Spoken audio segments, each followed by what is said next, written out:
O Comitê de Política Monetária do Banco Central manteve a taxa básica de juros em 13,75% ao ano.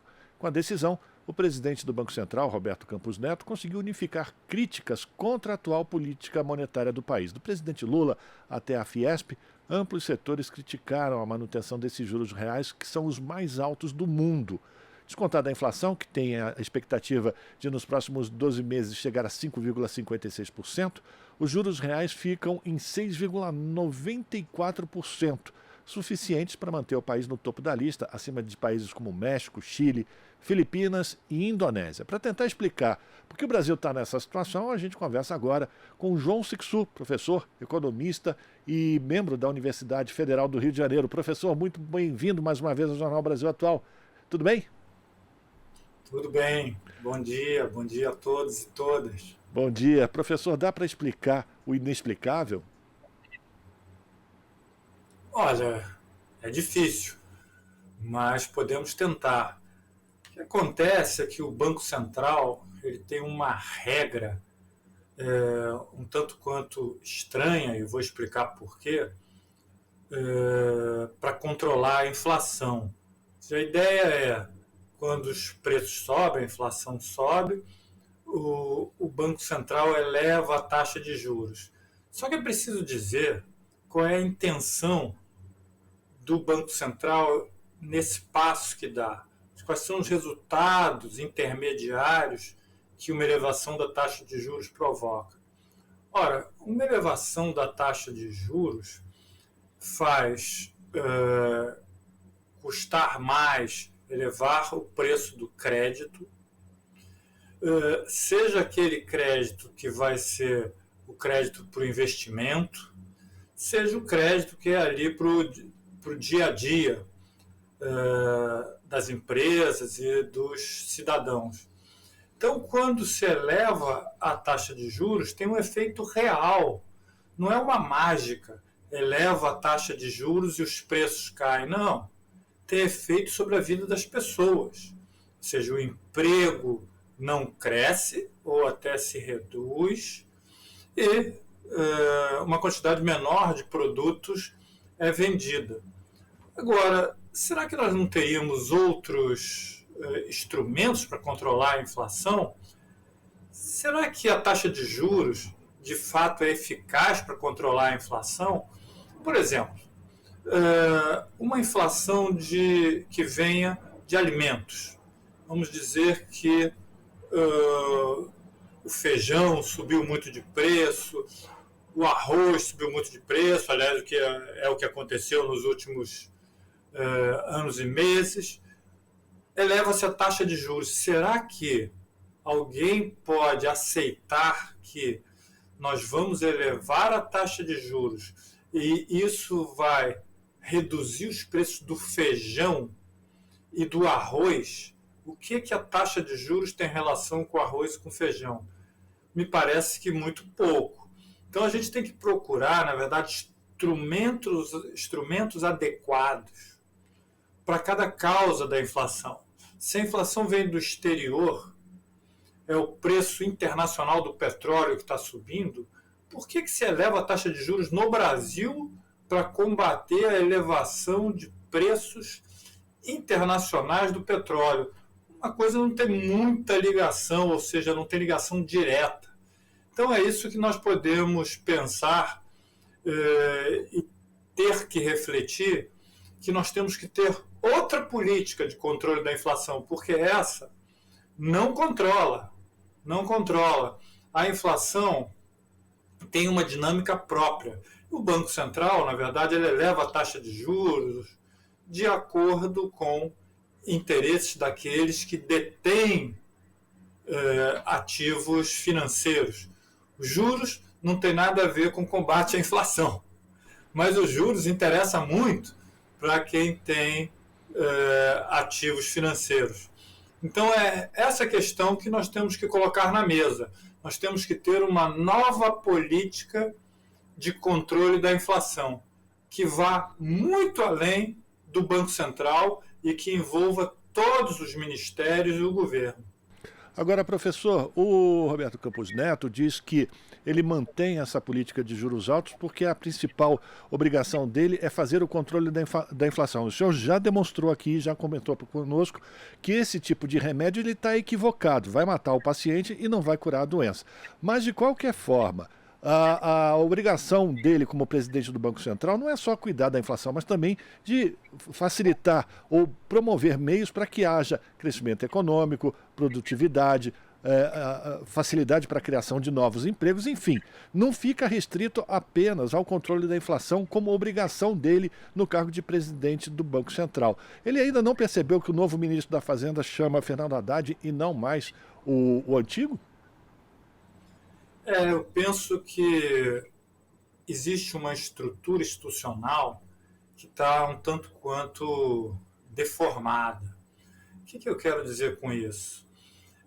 Banco Central deveria ser um órgão do Ministério da Fazenda, como sempre foi. Como sempre foi. Ou seja, as decisões são tomadas pelo Ministério da Fazenda e os seus organismos colocam em prática essas decisões. Mas foi feito aqui um caminho um tanto quanto estranho para a organização da parte monetária, na verdade fiscal do governo. O que foi feito foi dado um status ao Banco Central de ministério e agora foi dado um status de independência do governo e independência da sociedade. Só não tem independência, na verdade, do sistema financeiro privado. E eu digo isso com base em fatos. Todos os últimos presidentes do Banco Central e todos os diretores de política monetária do Banco Central, ou eles vieram do sistema financeiro privado, ou eles vão para o sistema financeiro privado. Então, a conexão é direta com o sistema financeiro privado. Esse atual presidente do Banco Central, ele trabalhava no sistema financeiro privado. E eu digo, quando acabar o seu mandato, ele voltará para o sistema financeiro privado. Então, a conexão de uma instituição tão importante como é um Banco Central, que determina um preço extraordinariamente importante, como é a taxa de juros, que afeta a vida de todos, na verdade, está nas mãos de um grupo. Um grupo que está conectado diretamente, umbilicalmente, com o sistema financeiro privado.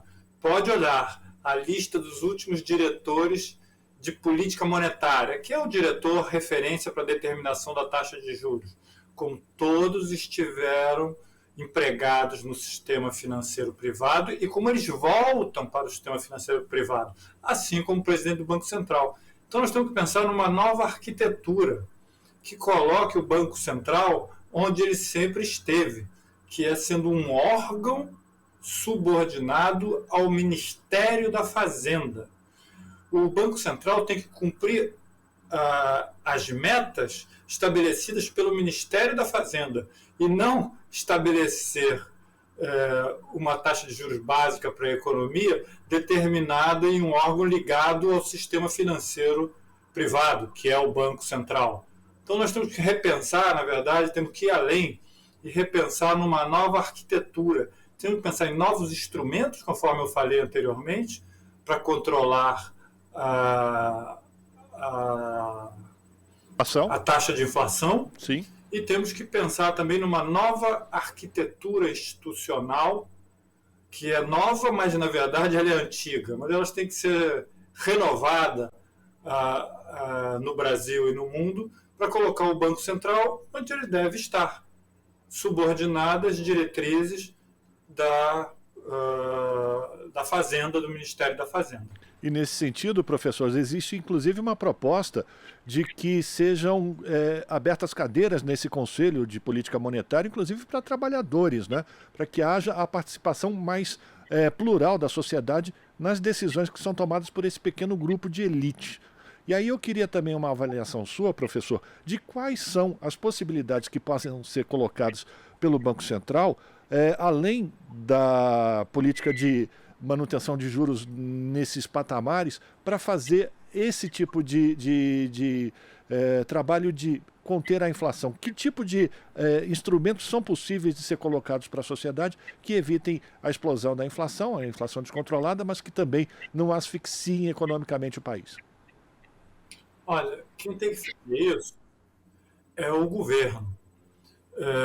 O governo tem que imediatamente, por exemplo, eu citei aqui a inflação do arroz e do feijão. O governo tem que imediatamente reorganizar os armazéns da Conab, tem que reativar a utilização de silos para armazenamento de alimentos. Então, é dessa forma que a gente vai controlar a inflação. Por exemplo, se a inflação vem do exterior com o petróleo, nós temos que fazer aqui uma política de preços para a gasolina, para o óleo diesel, que faça o quê? Que faça um colchão em torno do preço da gasolina e do óleo diesel. O que eu quero dizer com um colchão? Quero dizer o seguinte, olha, a gente coloca o preço desses itens em um determinado patamar que ele possa absorver os choques que vêm do exterior, tanto quanto cai, quando sobe. Ou seja, quanto cair, a gente também não tem que reduzir o preço do petróleo e do óleo diesel. E quando subir, também não. Essas coisas sobe e desce, a gente tem que manter aqui numa média e a Petrobras ter, na verdade, um sistema no Brasil de compensação de preços que possa absorver. Então eu vou citando esse tipo, mas citaria outros tipos. Por exemplo, nós precisamos recuperar o valor do salário mínimo e dos salários no Brasil. É óbvio que nós temos que ter essa política de recuperação, como tivemos no segundo governo Lula e no primeiro governo da presidente Dilma. Nós temos que ter essa política, mas temos que entender que salários, por exemplo, também podem causar inflação. Então, o que nós temos que fazer? Temos que ter uma política de recuperação. Quando os salários já chegarem a um bom patamar, nós temos que ter mesas de negociações para que seja colocado na mesa um novo item. Salários podem provocar inflação? Sim. Então, vamos fazer negociações entre patrões e empregados de tal forma que o salário suba só de acordo com a produtividade e não cause inflação.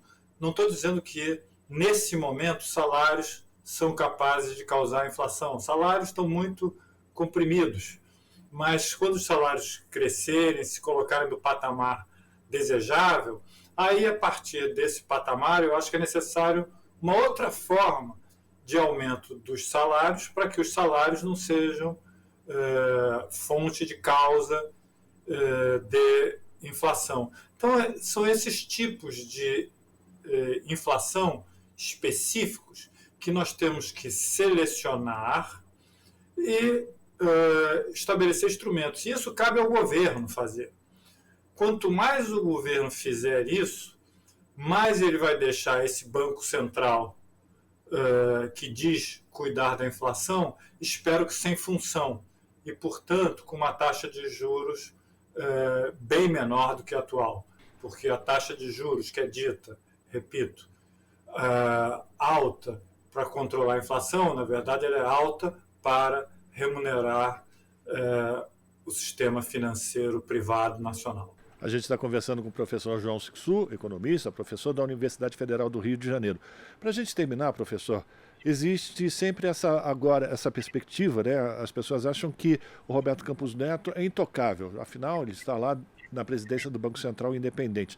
Mas isso não é verdade. O Senado brasileiro pode exonerar ele desse cargo, mas é preciso ter uma articulação política. E quando a gente fala de economia, muitas pessoas também confundem economia com números frios. E economia quer dizer política. E por trás desses números existem vidas, existem pessoas.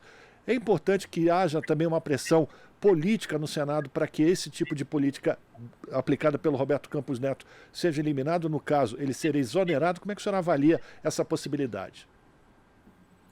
Olha, eu avalio essa possibilidade de forma pessimista, porque não acredito que com esses parlamentares que nós temos, eles tenham, na verdade, coragem política para tirar o presidente do Banco Central. Porque a questão não é só tirar o presidente do Banco Central, é mudar todo esse arcabouço de organização e de relação do Banco Central com o governo. Então é preciso repensar além do presidente do Banco Central. E não sou um otimista nessa correlação de forças que nós temos dentro do Congresso Nacional, dentro do Senado Federal em particular, para retirar esse presidente e colocar outro. Agora eu diria o seguinte, trago para reflexão. O governo vai ter oportunidade agora de indicar 2 diretores para o Banco Central, que vão vencer o mandato segundo essa regra estabelecida recentemente. O diretor de política monetária e o outro, eu acho que é de fiscalização, se eu não me engano. Esse de fiscalização normalmente é um quadro interno do Banco Central, que são quadros muito competentes e que se repetem ali naquela diretoria. Bom, mas o diretor de política monetária, quem indica é o Ministério da Fazenda e o presidente da República. E é hora de o Ministério da Fazenda e a presidente da República indicarem alguém que não tenha ligação com o sistema financeiro e que não vá ter ligações depois de ocupar o Banco Central com o sistema financeiro. Existe muita gente capacitada nessa área e que pode ser convidada para ocupar essa diretoria. Mas eu ouvi dizer que vai para lá, vai ser indicado um diretor de banco, ou quadro do alto escalão de banco privado. Então isso a gente tem que refletir. O governo atual vai poder indicar o diretor de política monetária do Banco Central, que é o cargo, na verdade, referência para decisão sobre taxa de juros. Olha, nos últimos 20 anos, dentro do Copom, o Comitê de Política Monetária do Banco Central, o voto do diretor de política monetária em relação à taxa de juros, se vai ser mantida, se vai ser elevada, se vai ser reduzida, foi o voto do diretor de política monetária do Banco Central. Nós vamos ter agora a oportunidade de ver o novo governo indicando um diretor de política monetária.